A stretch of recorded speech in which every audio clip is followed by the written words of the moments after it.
5 अगस्त 2026 को अपनी सत्ता से बेदखली के 2 साल पूरे होने के मौके पर उन्होंने नई दिल्ली से वर्चुअल प्रेस कॉन्फ्रेंस के जरिए बांग्लादेश की मौजूदा राजनीतिक स्थिति पर खुलकर बात की। इस दौरान कई मौकों पर उनकी आवाज भरा गई और वो भावुक भी हुई। शेख हसीना के संबोधन का प्रसारण बांग्लादेश में नहीं हुआ, लेकिन इसके बावजूद उनके बयान का असर ढाका की राजनीति में साफ दिखाई दिया। मौजूदा सरकार ने उनके बयान पर तीखी प्रतिक्रिया दी और भारत से भी नाराजगी जताई। शेख हसीना ने अपने संबोधन में ऐलान किया कि वो दिसंबर 2026 तक बांग्लादेश लौटेंगी। उन्होंने कहा कि उन्हें गिरफ्तारी, जेल या यहां तक कि जान जाने का भी डर नहीं है। उनका ये बयान बांग्लादेश की मौजूदा राजनीतिक व्यवस्था के लिए सीधी चुनौती के तौर पर देखा जा रहा है।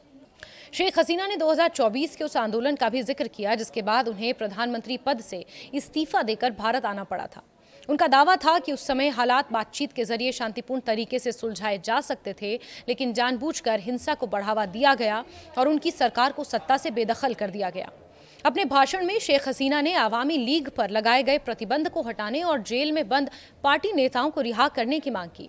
उन्होंने बांग्लादेश के स्वतंत्रता संग्राम और देश के इतिहास का उल्लेख करते हुए कहा कि मौजूदा राजनीतिक परिस्थितियों में उनके समर्थकों और पार्टी नेताओं के साथ अन्याय हो रहा है। इस दौरान उनकी भावुक अपील ने उनके समर्थकों के बीच एक बार फिर राजनीतिक सक्रियता की संभावना को जन्म दिया है।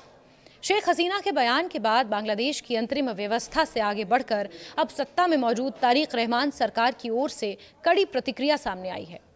ढाका ने भारत में हसीना को सार्वजनिक रूप से बोलने का मंच मिलने पर आपत्ति जताई। बांग्लादेश के विदेश मंत्रालय ने उनके खिलाफ बेहद कड़े शब्दों का इस्तेमाल किया और आरोप लगाया कि भारतीय जमीन से बांग्लादेश राज्य के खिलाफ बयानबाजी दोनों देशों के संबंधों का नुकसान पहुंचा सकती है।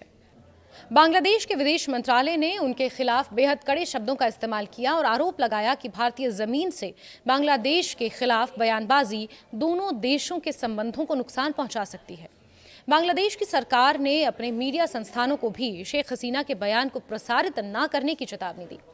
दरअसल बांग्लादेश की मौजूदा राजनीति में शेख हसीना की वापसी का ऐलान इसलिए भी महत्वपूर्ण है क्योंकि आवामी लीग और बांग्लादेश नेशनलिस्ट पार्टी यानी BNP के बीच लंबे समय से राजनीतिक संघर्ष रहा है। हसीना करीब 1.5 दशक तक सत्ता में रही, लेकिन 2024 के छात्र आंदोलन और उसके बाद पैदा हुए व्यापक राजनीतिक संकट के चलते उन्हें देश छोड़ना पड़ा। भारत आने के बाद वो लगातार बांग्लादेश की राजनीति पर अपनी प्रतिक्रिया देती रही हैं। अब BNP की जीत और तारिक रहमान के प्रधानमंत्री बनने के बाद आवामी लीग पर कार्रवाई और हसीना के खिलाफ कानूनी मामलों ने राजनीतिक टकराव को और ज्यादा गहरा कर दिया है। ऐसे माहौल में शेख हसीना का दिसंबर में वापस लौटने का ऐलान केवल एक व्यक्तिगत फैसला नहीं माना जा रहा। अगर वो सचमुच में बांग्लादेश लौटती हैं तो इससे वहां की कानून व्यवस्था, राजनीतिक स्थिरता पर बड़ा असर पड़ सकता है। उनके समर्थक दोबारा सक्रिय हो सकते हैं। आवामी लीग को राजनीतिक रूप से पुनर्जीवित करने की कोशिशें तेज हो सकती हैं। दूसरी ओर मौजूदा सरकार इसे अस्थिरता पैदा करने की कोशिश के रूप में देख सकती है। इससे राजनीतिक ध्रुवीकरण और हिंसा की आशंका बढ़ सकती है। बांग्लादेश के लिए एक और बड़ी चुनौती अर्थव्यवस्था की भी है। 2024 के राजनीतिक संकट के बाद देश में आर्थिक दबाव, निवेश से जुड़ी चिंताएं, रोजगार जैसे मुद्दे महत्वपूर्ण बने हुए हैं। शेख हसीना अपने शासनकाल के दौरान बांग्लादेश की आर्थिक प्रगति और बुनियादी ढांचे के विकास को अपनी बड़ी उपलब्धियों में गिनाती रही है। अब उनका ये दावा है कि मौजूदा सरकार उनके कार्यकाल की उपलब्धियों को खत्म कर रही है। राजनीतिक बहस को और तेज किया जा सकता है। हालांकि मौजूदा सरकार के सामने भी महंगाई, रोजगार और आर्थिक स्थिरता जैसे मुद्दों से निपटने की चुनौती है। इस पूरे घटनाक्रम का सीधा असर भारत बांग्लादेश संबंधों पर पड़ सकता है। शेख हसीना लंबे समय से भारत की करीबी सहयोगी मानी जाती रही हैं और उनके भारत में रहने के कारण ढाका और नई दिल्ली के रिश्तों में तनाव पैदा हुआ है। हसीना के दिल्ली से दिए गए इस बयान ने इस तनाव को और ज्यादा गहरा कर दिया है। दूसरी ओर तारिक रहमान की सरकार के चीन के साथ बढ़ते संपर्क को भी भारत क्षेत्रीय रणनीति के नजरिए से देख रहा है। बांग्लादेश की राजनीति में किसी बड़े बदलाव का असर दक्षिण एशिया के रणनीतिक संतुलन पर पड़ सकता है। ऐसे में सवाल यह भी है कि अगर शेख हसीना सचमुच में दिसंबर 2026 में बांग्लादेश लौटती हैं तो क्या ये भारत के लिए वरदान साबित हो सकता है? एक नजरिए से देखें तो उनकी वापसी से भारत पर उन्हें शरण देने को लेकर बना राजनीतिक दबाव कम हो सकता है। भारत लंबे समय से यह स्पष्ट कहता रहा है कि उसने हसीना को ना तो सत्ता में वापस लाने की कोशिश की है और ना ही उनके राजनीतिक भविष्य का फैसला करने की जिम्मेदारी ली है।